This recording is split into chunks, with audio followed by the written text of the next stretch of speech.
Lockdown of the capital, Metro Manila. Bawal lumabas ng bahay ang mga residente maliban sa frontliners tulad ng health workers, mga sundalo. COVID-19 frontliners. Ito ang madalas na topic ngayon sa social media habang nagmamonitor sa mga pangyayaring may kinalaman sa Coronavirus Disease 2019. Pero sino nga ba sila? Ang mga magigiting nating mga health workers na hindi inaalintana ang panganib ng posibleng pagkahawa sa COVID-19.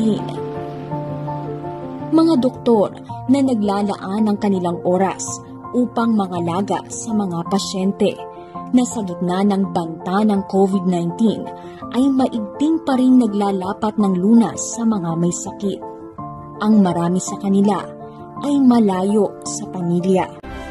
Sama-sama nating mapagwagian ang labang ito, ang aming pagkilala sa inyong kabayanihan.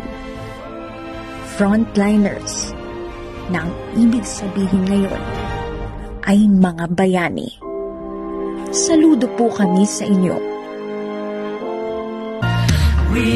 Salamat, frontliners.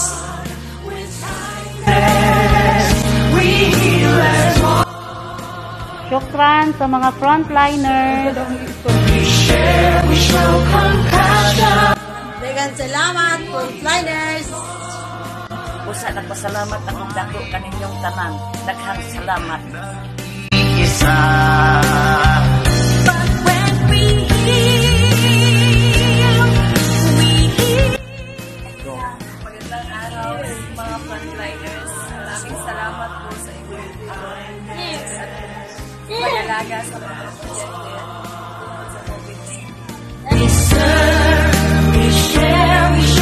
Hello po. Daghang salamat po sa ating mga frontliners na padayon yung mga servisyo sa ato ang mga katawan. Anting mo, safety po para sa inyong tanan. God bless.